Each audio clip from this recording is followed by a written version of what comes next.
Tout ça, ça fait un petit peu étrange. On va à l'église et puis on se nettoie les mains pour aller à l'église. J'ai dit à David que depuis 1 mois, on a eu un petit virus à cause de nos enfants, nos petits-enfants, ma femme et moi, puis elle a commencé à tousser un petit peu. Puis moi, j'ai gardé une petite toux, là. Ça a bien sorti dans le micro. Hein. Et j'ai dit à David, il faut que je fasse attention, dès que je commence à tousser, les gens me regardent de travers. Alors, ne me regardez pas de travers, s'il vous plaît, autrement je vais me sentir mal à l'aise. Non, c'est pas vrai. Je vais enlever ce micro-là, Jérémy. Voilà, merci.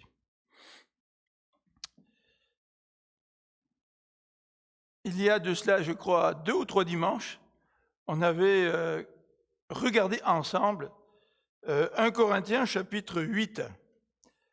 Et on avait développé l'idée principale du passage qui traite des viandes sacrifiées aux idoles. Donc, on avait regardé ce chapitre 8 et on avait vu qu'au temps de l'apôtre Paul, bien des viandes qui étaient vendues au marché étaient aussi au préalable offertes en sacrifice dans les temples. Alors, quand des gens allaient dans des temples, ils pouvaient offrir des viandes à sacrifice. Une partie était gardée par les prêtres, une autre partie était vendue sur le marché. Et parfois, même les gens allaient dans les temples pour faire des repas communautaires. Donc, ça pouvait être l'association de tel ordre professionnel qui décidait de faire un genre de party. Alors, ils allaient au temple, puis ils offraient un sacrifice, puis ils mangeaient tous ensemble. Et une partie donc de la viande était réservée aux prêtres et l'autre était vendue sur le marché. Et bien des chrétiens se posaient la question, est-ce que nous devons manger ces viandes sacrifiées aux idoles ? Parce que, en tant que chrétien, on ne veut pas faire des compromis avec notre foi. Et Paul est en train d'expliquer que les idoles, ça n'existe pas. Enfin, en tant que tel, ils n'ont pas une âme comme Dieu. Dieu, il n'y a qu'un seul Dieu qui existe, c'est lui qui est souverain. Et puis, lui, il ne voit pas d'inconvénient à manger de la viande sacrifiée, qui était vendue au marché, là, puis qu'ensuite, allait la racheter au marché, il ne voyait pas d'inconvénient. Mais il dit dans ce passage qu'il faut tenir compte de la conscience des gens. C'est-à-dire que si pour des gens, ils ont mauvaise conscience à manger ce genre de viande, eh bien, en tant que chrétiens, nous avons donc le souci de notre frère et sœur, et nous devons nous abstenir de manger de ces viandes-là, surtout quand nous sommes ensemble autour d'une même table. Si un des frères émet des réserves, eh bien, par solidarité avec ce frère, et en respectant sa conscience, Paul nous dit qu'il faut donc nous aussi s'abstenir. Et c'est l'arrière-plan du chapitre 9 qu'on va regarder aujourd'hui. Et dans ce chapitre 9, l'apôtre Paul va parler de ses droits. Et il va expliquer pour quelles raisons il renonce à ses droits. Et en fait, c'est dans la continuité du chapitre 8. Parce que si moi, j'ai dans ma conscience toute liberté pour manger n'importe quelle viande que j'ai achetée au marché, eh bien, si j'invite chez moi un frère d'église ou une sœur d'église qui me dit « écoute, cette viande a été achetée au marché, là, et cette personne a des réticences », bien Paul nous dit « donc tu renonces à tes droits ». Donc, et c'est la raison pour laquelle le chapitre 9, il va faire un exposé sur ce que ça veut dire renoncer à ses droits, et en particulier à ses droits d'apôtre, parce que Paul a des droits d'apôtre. Et ensuite, au chapitre 10, il va continuer dans le même élan. Au chapitre 10, il va parler de l'idolâtrie, dans la première partie, l'idolâtrie du peuple d'Israël, et ça on le verra le dimanche prochain. Et dans la dernière partie du chapitre 10, il va revenir plus précisément à la question des viandes sacrifiées aux idoles. Et là, il va dire, écoutez, même si vous pouvez manger des viandes sacrifiées aux idoles, si vous avez bonne conscience, chez vous, il n'y a pas de problème. Mais n'en mangez pas au temple, par exemple. Parce que si vous allez au temple, là, vous êtes en communion avec ceux qui offrent les sacrifices. Si vous l'achetez au marché, vous n'êtes pas en communion avec ceux qui offrent les sacrifices, vous n'avez pas offert de sacrifice. Donc, Paul est en train de développer donc, sur 3 chapitres, le chapitre 8, le chapitre 9, le chapitre 10, toute cette question des viandes sacrifiées aux idoles, en abordant certains thèmes qui sont reliés avec ce problème pratique. Alors donc, aujourd'hui, on regarde le chapitre 9. Et je voudrais séparer ce chapitre en deux, en deux grandes sections. Dans les premiers versets, versets 1 et 2, Paul pose des questions pour mettre la table un petit peu à ce sujet de ses droits et du renoncement à ses droits, mais en particulier à partir du verset 3 jusqu'au verset 14, l'apôtre Paul va parler du renoncement et ensuite il va expliquer pourquoi il accepte de renoncer à ses droits. Alors ça, c'est les deux grosses divisions de ce chapitre, mais on pourrait, en fait, d'une manière plus précise, les diviser en 4. Donc, j'ai choisi de les diviser en 4. Comme ça va être plus difficile pour nous de se rappeler. Je vais les diviser en 4. Le premier aspect, on va regarder les droits de Paul, puis sa défense. Qu'est-ce qu'il est en train de défendre les droits qu'il a. En fait, cette première partie, nous, en tant que hommes et femmes du XXIe siècle, ça va nous rejoindre. Parce qu'aujourd'hui, on encourage beaucoup la défense des droits.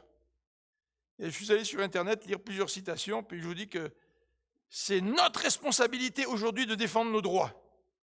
C'est comme ça que nous voyons les choses. Donc, les versets 3 à 14, on est bien d'accord avec Paul, mais on va voir ce que Paul dit. Et Paul va expliquer, à partir du verset 12 jusqu'au verset 18, pourquoi lui a décidé de renoncer à ses droits. Et il va expliquer par la suite, au verset 19 à 20, à 23, il va expliquer le sens, la signification de ce renoncement. Et pour terminer, il va aborder au verset 24 à 27 une autre raison, mais une raison assez particulière pour laquelle il renonce à ses droits. Puis j'ai choisi de la traiter à part. Parce que comme vous allez voir, le dernier verset nous présente un certain problème. Je traite durement mon corps, au verset 27, je le maîtrise sévèrement de peur qu'après avoir proclamé l'évangile aux autres, je me trouve moi-même disqualifié.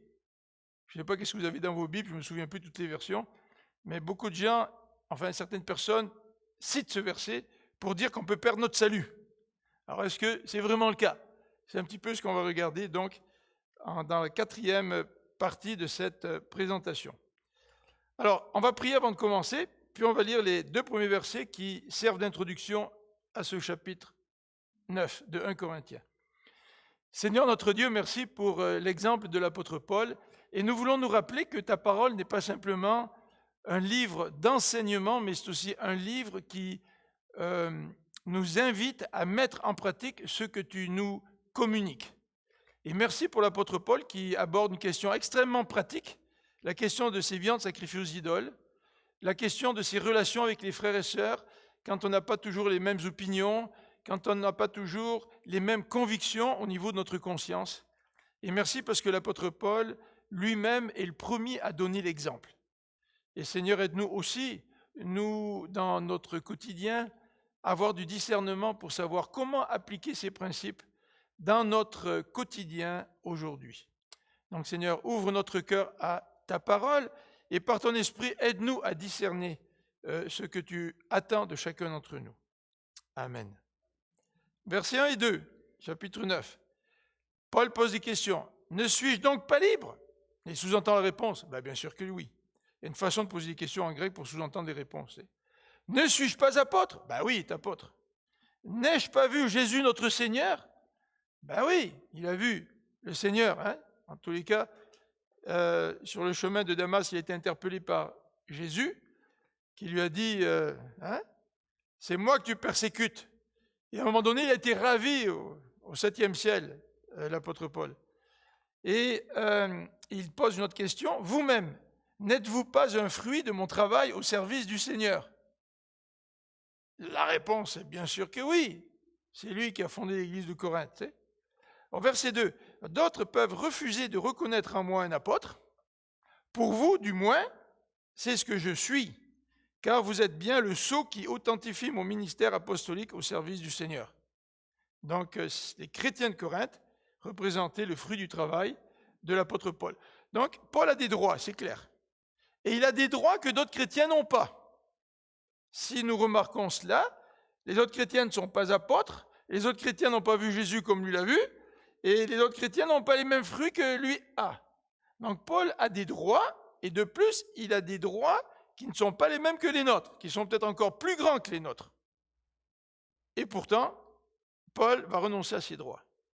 Alors, premier élément, au chapitre 9, donc versets 3 à 14, nous voyons la défense de Paul et va utiliser deux arguments principaux. Le premier argument, c'est des arguments humains. J'ai appelé ça argument humain, puis le deuxième type d'argument, des arguments spirituels. Je ne sais pas si c'est les meilleurs titres, mais vous allez certainement comprendre ce que je veux dire par là. Donc, les arguments humains, versets 4 à 7. Alors, on va le lire ensemble.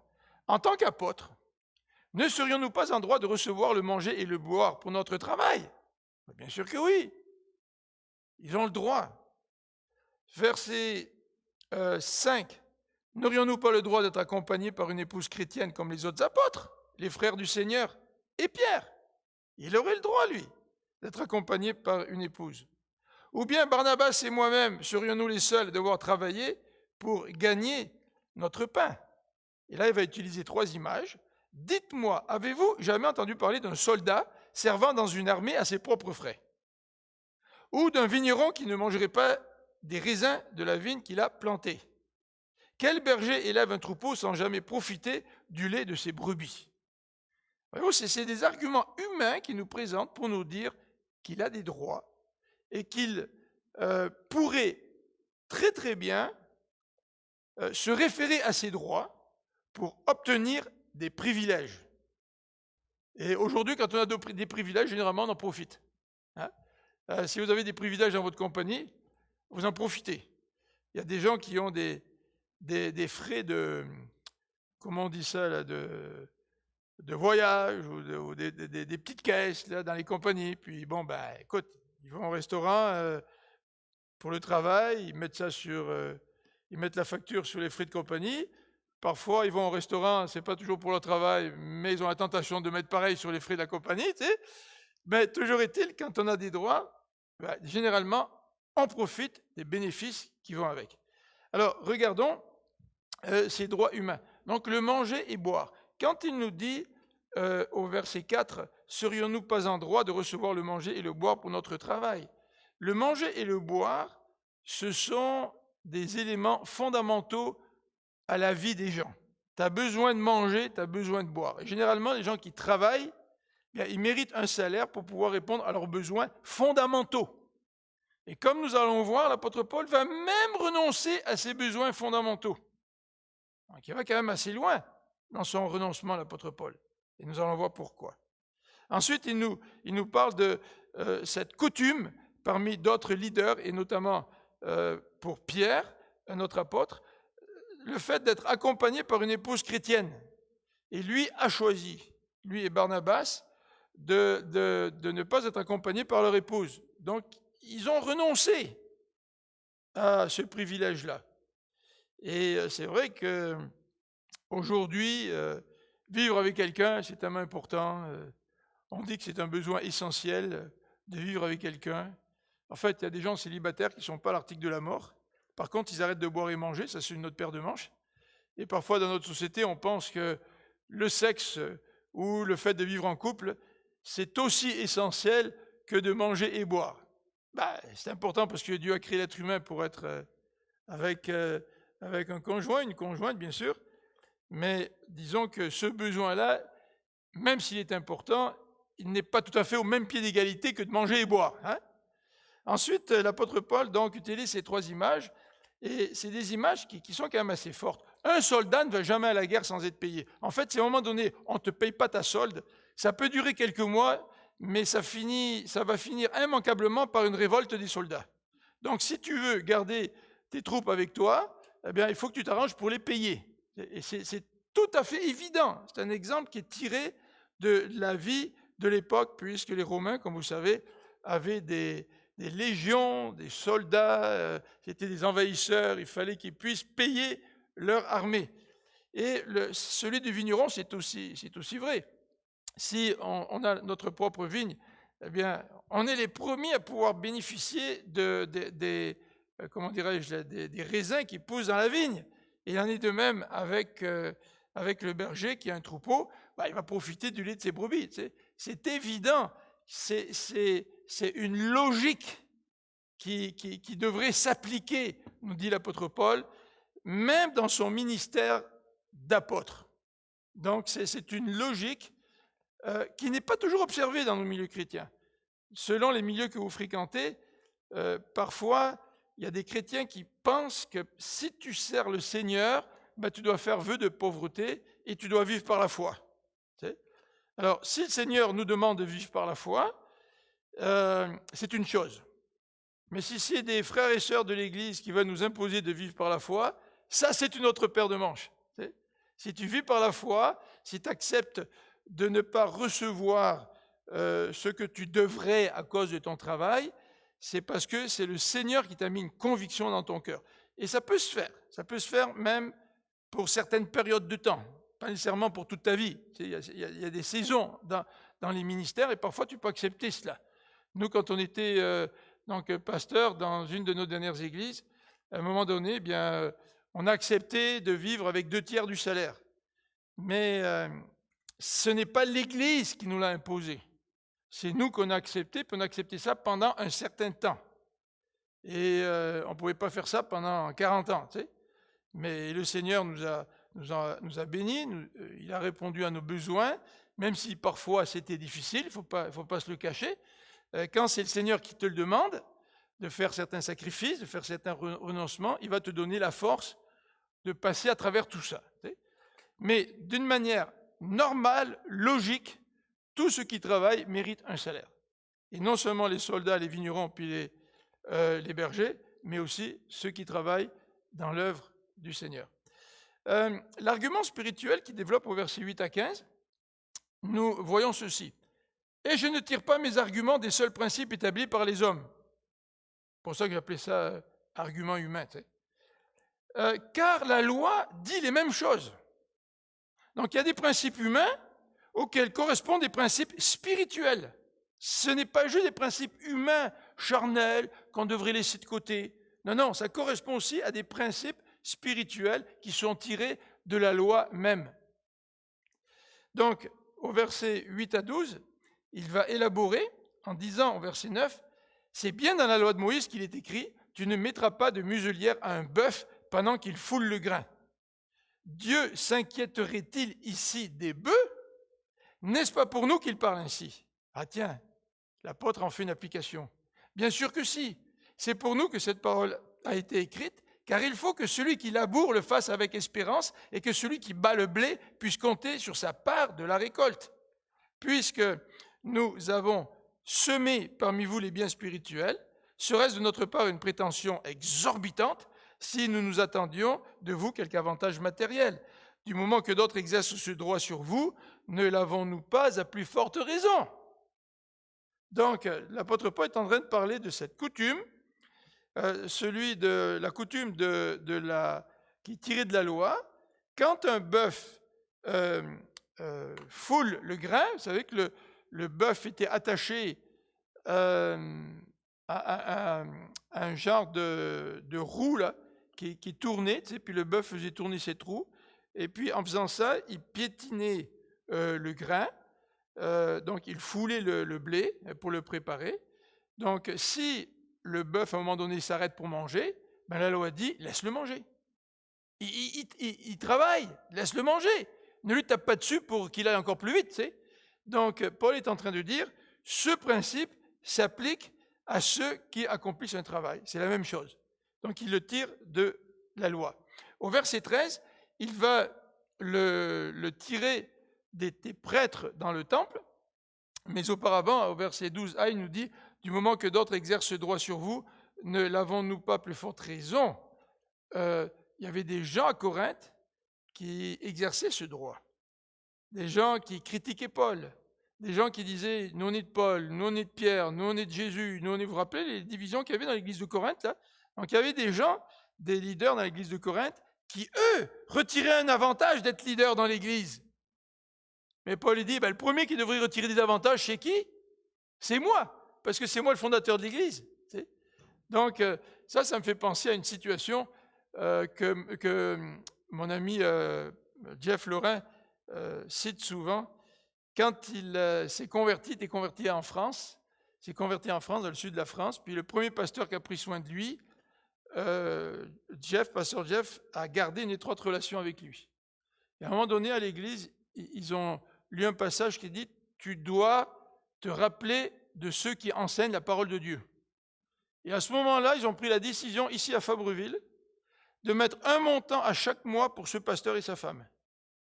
En reconnaissance, parce que ce pasteur avait exercé un ministère envers Jeff Lorrain, qui ensuite est venu ici, est retourné donc au Québec, il est revenu chez lui, il a fondé des églises.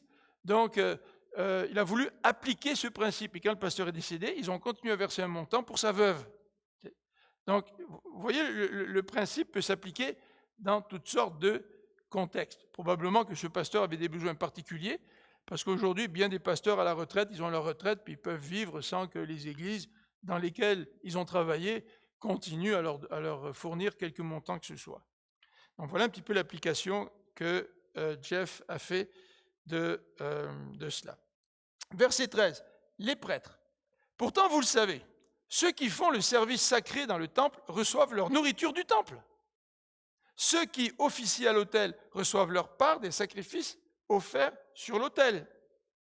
Vous vous rappelez le passage le plus, peut-être le plus marquant, nous parle des fils d'Élie, dans 1 Samuel, le début du livre d'un Samuel.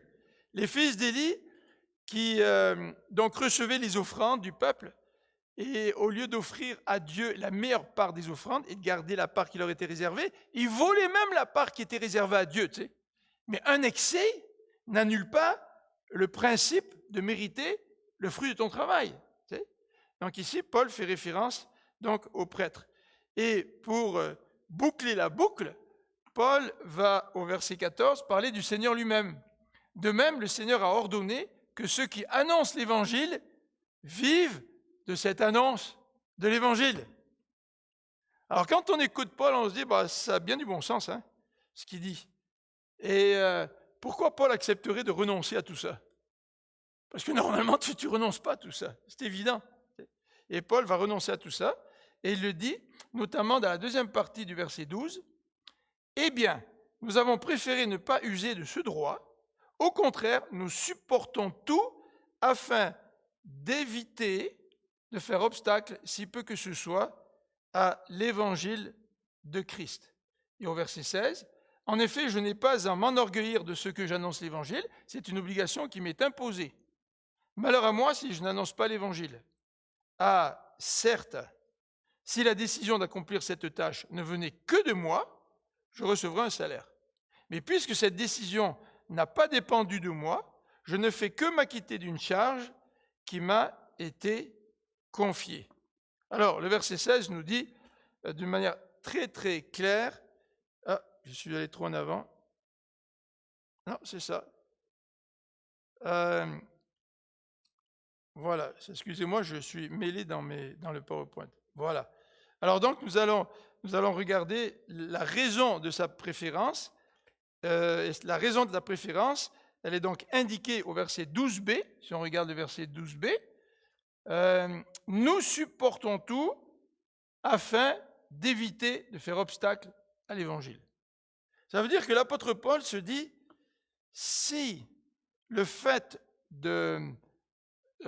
d'exercer mes droits est un obstacle à l'évangile, je vais renoncer à ces droits pour le bien de l'évangile. Ça, c'est intéressant. Hein? Ça nous montre là où est notre cœur. Est-ce que notre cœur est dans les droits que je dois, qui sont les miens, ou est-ce que notre cœur est dans l'évangile? Et si mon cœur est dans l'évangile, je suis prêt à renoncer à des droits tout à fait légitimes pour le bien de l'Évangile. En fait, si les chrétiens comprenaient bien ce principe, il n'y en aurait pas un qui refuserait de porter le masque aujourd'hui. Même si on trouve ça stupide, ou si on a trop chaud, ou je ne sais pas pour quelle raison, je pense qu'il y a un principe biblique là, qui peut s'appliquer dans bien des situations de notre vie.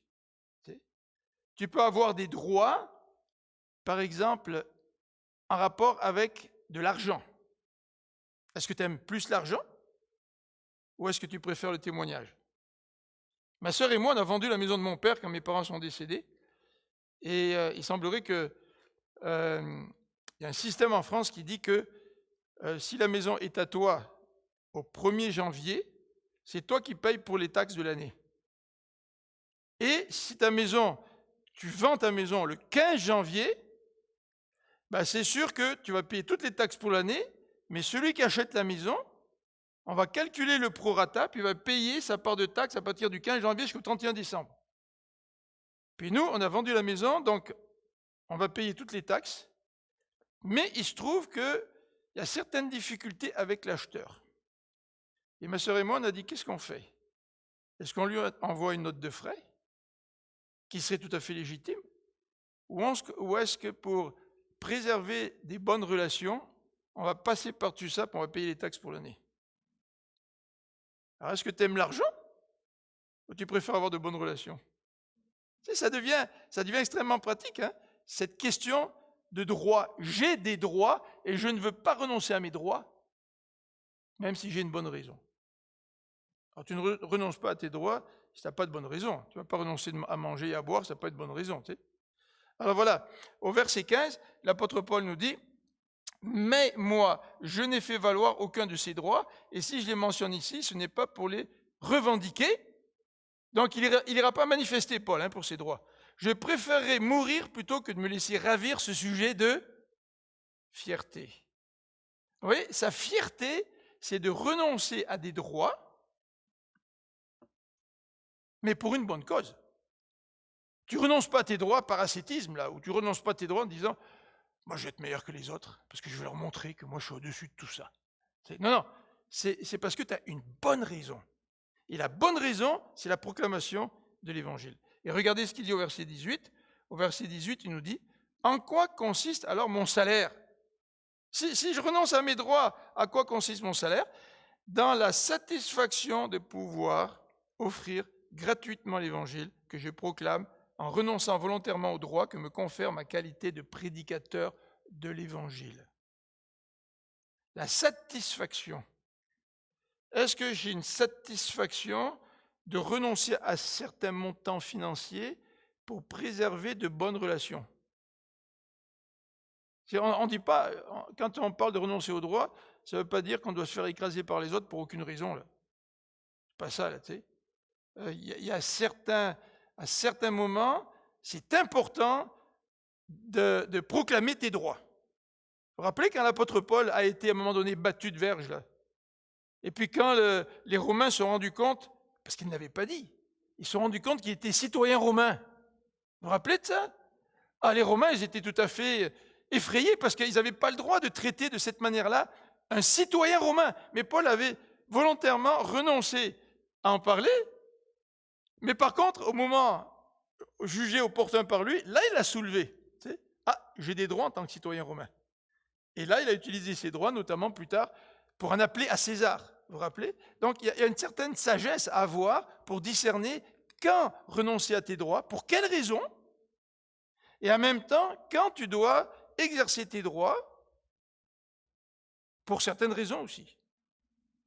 Alors, on a besoin de sagesse, puis de discernement de la part du Seigneur.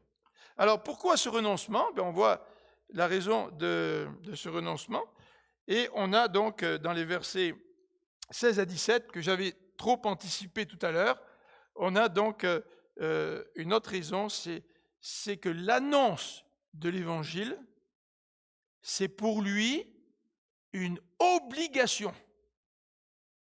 Quand je regarde l'apôtre Paul, je me dis, nous aussi, nous devons annoncer l'Évangile. Mais nous avons parfois des difficultés d'annoncer l'Évangile, alors que ça ne nous demande pas nécessairement de renoncer à des droits. Mais l'apôtre, lui, est prêt à annoncer l'évangile à un point tel qu'il est prêt à le faire en renonçant à des droits. Et donc le verset 16 nous dit, c'est une obligation qui m'est imposée d'annoncer l'évangile. Malheur à moi si je n'annonce pas l'évangile. Donc malheur à moi. Lui se dit, si je n'annonce pas l'évangile, là, je cours un danger. Et gardons ce verset en mémoire pour expliquer la fin du chapitre. Est-ce que tu peux perdre le salut ou pas? Donc, malheur à moi, si je n'annonce pas l'évangile. Il y a un danger pour moi si je n'annonce pas l'évangile. Et puis il nous dit au verset 17b, il nous dit, je ne fais que m'acquitter d'une charge qui m'a été confiée. Annoncer l'évangile, c'est une responsabilité qui lui a été confiée. Et ce n'est pas une décision personnelle. Si je décide personnellement d'accepter tel ou tel travail, je m'attends à un certain retour. Mais si Dieu me confie une tâche, il faut que je la fasse. Même si je dois renoncer à certains privilèges. Et c'était un petit peu la conviction que Marie-France et moi, on a eue quand on travaillait dans cette église, qu'à un moment donné, il y a eu certaines circonstances qui ont fait qu'on a accepté de travailler avec une diminution considérable du salaire pendant 2 ans. C'est parce que ce n'était pas notre décision personnelle. Je veux dire, si ça avait été ma décision personnelle, je serais allé chercher un autre travail pour avoir plus d'argent. Mais ce n'était pas ma décision personnelle. Ce n'était pas la décision personnelle de Marie-France. On était convaincus que c'était Dieu qui nous le demande. Et si, en tant que chrétien, on se place devant Dieu, dans nos situations en général, où on doit prendre des décisions, si on se place devant Dieu puis qu'on dit, Seigneur, dans cette situation précise, est-ce que tu me demandes de renoncer à des droits pour le témoignage, pour ta gloire, pour le bien de l'Évangile? Peut-être qu'on aurait un témoignage beaucoup plus marquant autour de nous. N'est-ce pas? Donc, troisième élément dans ce passage, la signification de ce renoncement. La signification de ce renoncement au verset 19. On va le lire 19 à 23. Car bien que je sois un homme libre à l'égard de tous, je me suis fait l'esclave de tous. Encore une raison, afin de gagner le plus de gens possible à Jésus-Christ. Lorsque je suis avec les Juifs, je vis comme eux afin de les gagner. Lorsque je suis parmi ceux qui sont sous le régime de la loi de Moïse, je vis comme si j'étais moi-même assujetti à ce régime, bien que je ne le sois pas, afin de gagner ceux qui sont sous le régime de la loi. Avec ceux qui n'ont pas la loi de Dieu, je vis comme n'ayant pas non plus la loi, afin de gagner à Christ ceux qui n'ont pas la loi, bien que je ne sois pas sans la loi de Dieu, car je vis selon la loi de Christ. Avec les chrétiens mal affermis dans la foi, je vis comme eux, afin de gagner ceux dont la foi est mal affermie. C'est ainsi que je me fais tout à tous, afin d'en conduire au moins quelques-uns au salut, par tous les moyens. Et le verset 23 de dire, « Or tout cela, je le fais pour la cause de l'Évangile, pour avoir part avec eux aux bénédictions qu'apporte l'Évangile. » Ça aussi, il faut garder ce verset en tête pour examiner la fin du chapitre. Il parle des bénédictions qu'apporte l'Évangile. Alors, que nous dit ce passage? Premièrement, Paul commence au verset 19 en disant « Je me suis fait l'esclave de tous. » Horreur! Choisir d'être esclave! Dites ça aujourd'hui dans notre société. Là, mais c'est une horreur! On pense à l'esclavage au temps des Romains, là, c'était pire que ce qu'on appelait serviteur esclave chez les Juifs. Parce que chez le peuple d'Israël, la serviteur esclave, ce n'était pas du tout le même concept que les esclaves chez les Romains. Les esclaves chez les Romains avaient droit de vie ou de mort sur les esclaves. Ils contrôlaient la famille des esclaves, de leurs esclaves. Un gars décide de devenir esclave. Ça, c'est un renoncement, là. Et il nous dit qu'il a décidé de se faire esclave des Juifs, de ceux qui sont sous la loi. Alors, ça veut dire que quand il est avec des Juifs, il respecte la loi, pour ne pas choquer les Juifs. Mais il nous dit aussi qu'il s'est fait esclave de ceux qui ne sont pas sous la loi. Ça veut dire que quand Paul il est à Antioche, et que les chrétiens Antioche qui ne sont pas d'origine juive mangent de tout, il mange de tout avec eux. Mais quand il est avec les Juifs, il s'abstient de certaines nourritures. Et là, vous vous rappelez le problème qu'il y a eu à Antioche, à un moment donné avec Pierre, qui a joué un petit peu l'hypocrite, là, et Paul l'a repris pour lui parler de l'évangile de la grâce. Mais aussi, l'apôtre Paul s'est fait esclave non seulement des Juifs et des non-Juifs, mais aussi des chrétiens mal affermis. Et ça, c'est peut-être notre cas davantage dans nos églises. parce qu'on a des chrétiens qui grandissent, d'autres qui sont arrivés à maturité, d'autres qui sont des jeunes chrétiens, etc. Puis souvent, les chrétiens à maturité ont un peu de difficulté à accepter le jeune âge d'autres chrétiens. En disant, ben écoute, ces chrétiens, là, tu ne devrais pas te comporter comme ça, tu devrais déjà comprendre ceci ou comprendre cela dans ta vie. Et puis, on a du mal à se faire tout à tous et à comprendre que nous aussi, on a été jeunes chrétiens, puis que nous aussi, il a fallu du temps pour comprendre certaines choses et que parfois, ça prend des années avant de grandir. Ben, mes petits-enfants, là, heureusement d'ailleurs, ça ne prend pas un an pour qu'ils aient la maturité de quelqu'un de 18 ans. Tu sais. Comme ça, on peut en profiter un peu. Là.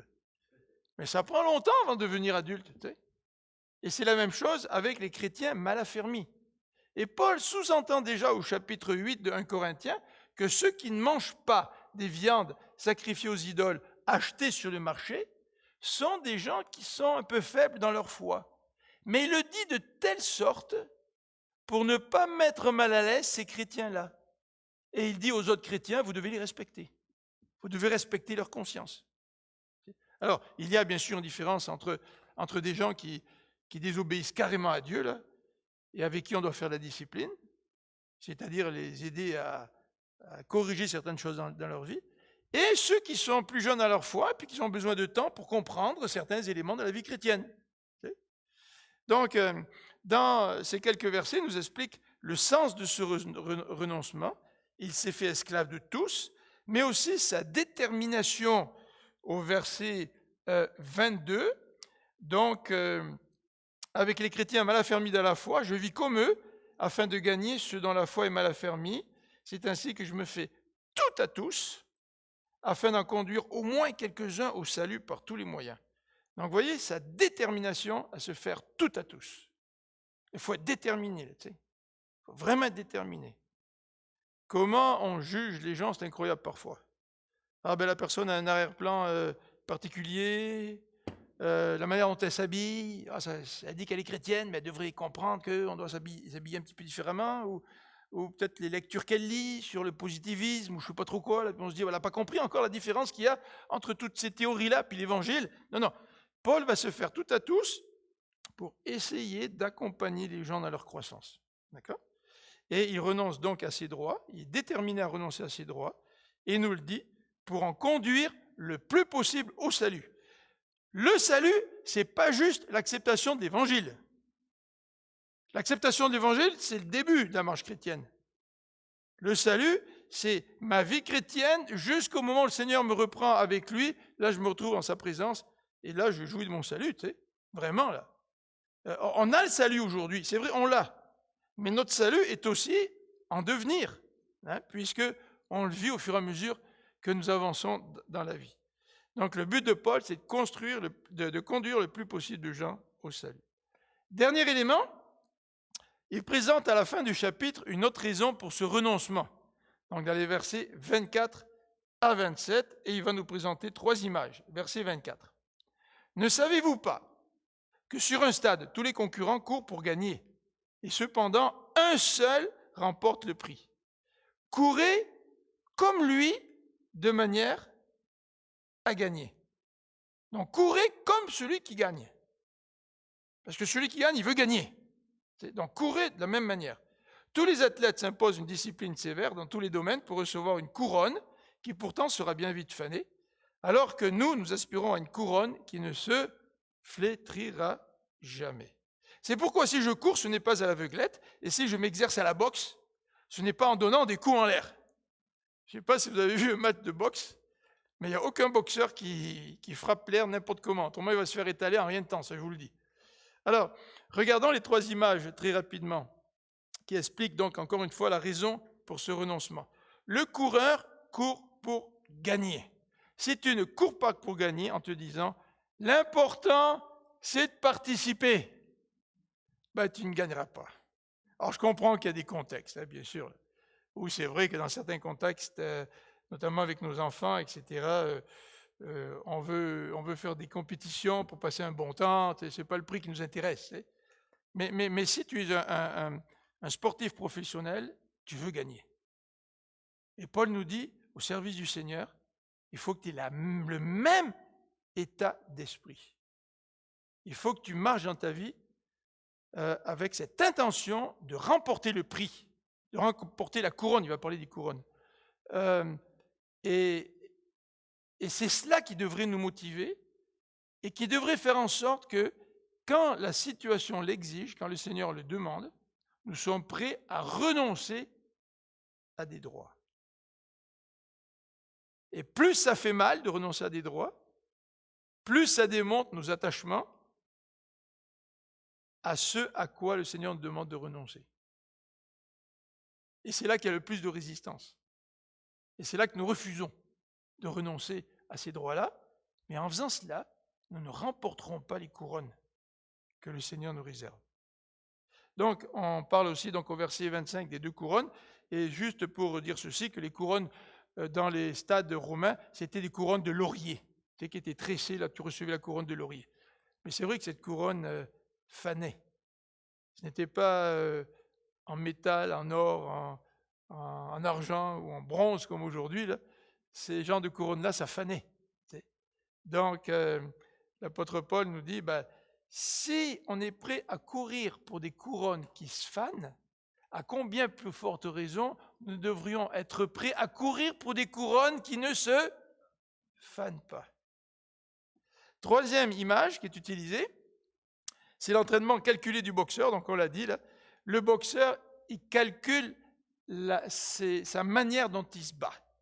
C'est la manière dont, moi je ne suis pas boxeur, hein, mais en tout cas sa position, là, où il protège une partie de son visage, la manière dont il se tient, la manière dont il bouge ses jambes, là, il y a toute une technique. De toute façon, tous les sports ont une technique. Il ne boxe pas n'importe comment, le gars. Il y a une technique. Et quand tu parles de technique, tu parles de quelque chose que tu dois apprendre. Une technique, ça ne s'improvise pas. Une technique, ça s'apprend. Je ne sais pas si vous avez déjà essayé de jouer au golf, mais si vous n'avez pas de technique, vous allez être très vite frustré. Moi, je me rappelle la première fois où des gars d'église de Sainte-Rose m'avaient invité au golf pour mon anniversaire. Oh les gars, je peux vous dire, ce sont des saints. Ils ont été patients avec moi. Je vois Sam qui rigole, mais lui aussi, c'est un saint. Ils ont été patients avec moi. Au début, tu sais, au premier trou, deuxième trou, tu te concentres un peu, là, tu arrives plus ou moins à frapper la balle, mais elle va un petit peu n'importe où. Là. Mais je me rappelle au dernier trou, j'ai 18 trous, là. Première fois que tu joues au golf. Ça fait 3 heures que tu es en train de jouer, puis tu es fatigué. Les gars, ils étaient assis sur la petite voiturette, là. Puis j'étais découragé, ils me regardaient faire. T'sais. Alors moi, j'étais là, j'essaie de frapper ma balle, un coup, je passe au-dessus ou à côté. Écoutez, là, j'ai peut-être fait ça 20 fois, là, je sais pas, j'arrivais pas à frapper ma balle. Et plus je ratais mon coup, plus je rigolais. Puis quand tu rigoles, évidemment, là, tu n'es pas concentré, mais du tout.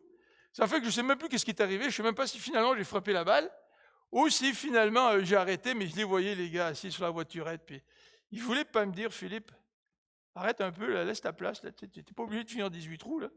Mais j'étais vraiment découragé. Mais on a besoin d'intention. Tu ne peux pas renoncer à quelque chose d'important comme ça, là, dans l'air. C'est à une intention. Tu sais. Et tu es comme un boxeur qui sait ce qu'il fait et qui sait pourquoi il le fait. Tu sais pourquoi tu renonces et tu sais pourquoi tu le fais. Donc le danger, verset 27, lisons-le, je traite durement mon corps, je le maîtrise sévèrement, de peur qu'après avoir proclamé l'évangile aux autres, je me trouve moi-même disqualifié. Donc, vous voyez, dans la manière dont il vit, l'apôtre Paul, il s'impose une discipline. Et certainement, ce renoncement fait partie des disciplines qui s'imposent. Et l'expression de peur que je me trouve moi-même disqualifié, donc a été sujet à beaucoup d'interprétations. Qu'est-ce que ça veut dire? Est-ce que ça veut dire qu'il est disqualifié parce qu'il perd son salut?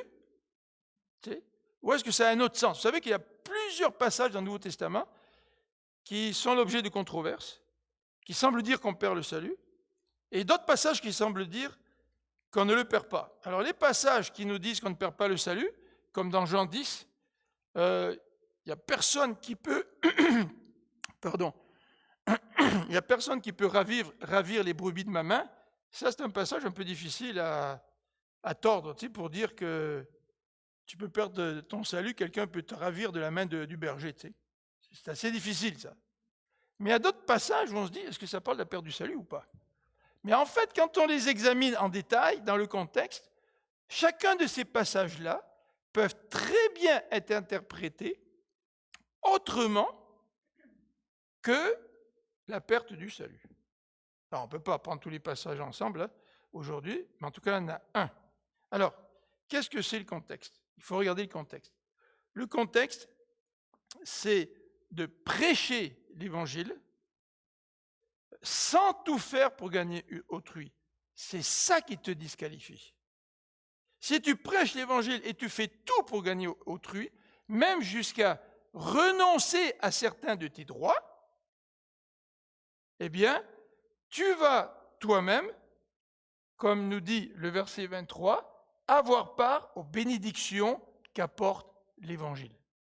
Donc, sans entrer dans trop de détails sur l'exégèse de ce passage, le contexte ne nous dit pas que Paul va être disqualifié dans le sens qu'il va perdre son salut, mais dans le contexte d'un ministère qui consiste à prêcher l'Évangile, Paul pourrait être disqualifié comme prédicateur de l'Évangile s'il n'est pas prêt à aller jusqu'à renoncer à ses droits.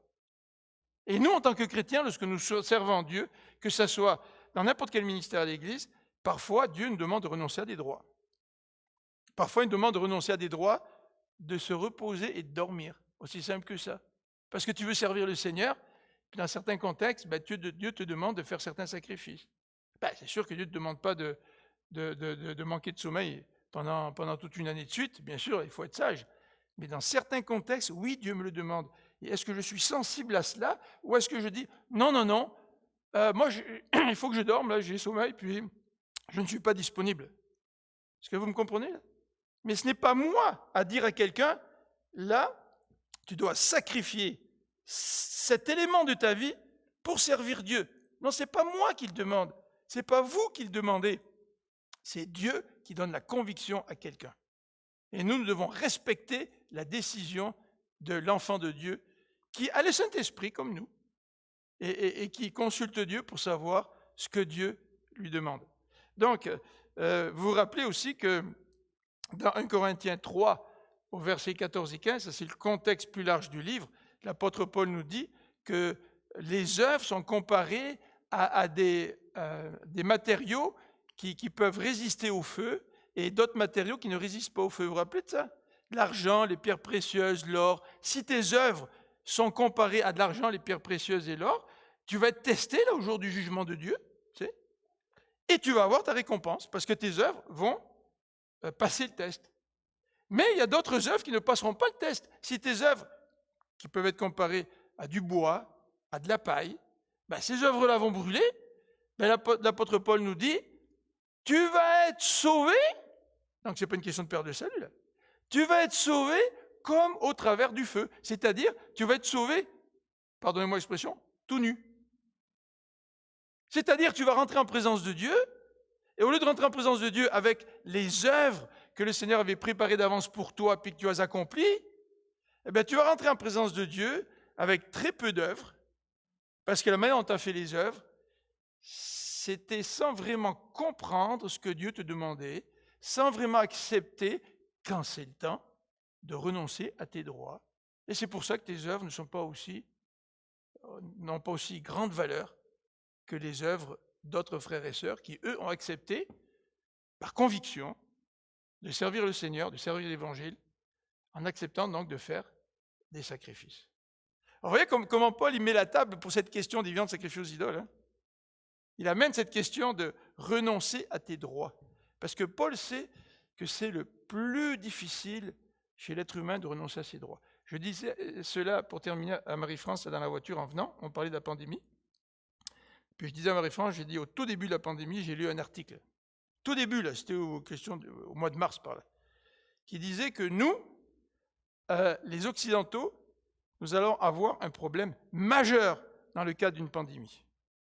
C'est que contrairement aux Asiatiques, qui placent énormément de valeur sur la communauté, nous, dans l'Occident, on place la valeur suprême sur le droit individuel. Et la réaction, c'était ce que l'auteur écrivait, la réaction après voir dans nos pays occidentaux, c'est que les gens vont avoir du mal à accepter des restrictions personnelles pour le bien de l'ensemble, parce que leur droit individuel prime sur le droit communautaire. Et quand on regarde un petit peu ce qui se passe, en tout cas dans certains pays, ou même certaines réactions, bien, on voit que c'est vrai. Mais le chrétien, c'est celui qui comprend quand Dieu lui demande de renoncer à des droits, et pourquoi Dieu lui demande de renoncer à ses droits, et il le fait avec joie. Et en le faisant avec joie, eh bien, lui va gagner les couronnes que le Seigneur aura en réserve pour lui. Donc, on va revenir à cette question des viandes sacrifiées aux idoles dimanche prochain, et on va voir donc que dans le contexte des relations interpersonnelles, dans ce problème-là, Paul demande aux chrétiens les plus affermis de renoncer à leurs droits concernant cette liberté de manger des viandes sacrifiées aux idoles. Est-ce que tu es prêt à renoncer à certains droits pour le bien de ton frère ou de ta sœur? On va prier ensemble. Seigneur notre Dieu, merci pour ce passage qui, dans un sens, ça vient nous chercher, Seigneur. En particulier lorsqu'on pense à des droits que nous pensons acquis et auxquels nous avons de la difficulté à renoncer. Et peut-être que ce matin, Seigneur, tu mets le doigt dans notre vie sur certains droits que nous avons et par rapport à qui nous te disons, Seigneur, j'espère que tu ne me demanderas jamais de renoncer à ce droit-là. Et si c'est le cas aujourd'hui, Seigneur, fais que nous puissions venir à toi en te disant, Seigneur Dieu, voici ces droits auxquels j'accorde une importance démesurée. Si tu veux m'en priver, pour le bien de ton royaume, pour ta gloire, pour un bon témoignage, Seigneur, aide-moi à renoncer à mes droits. Amen.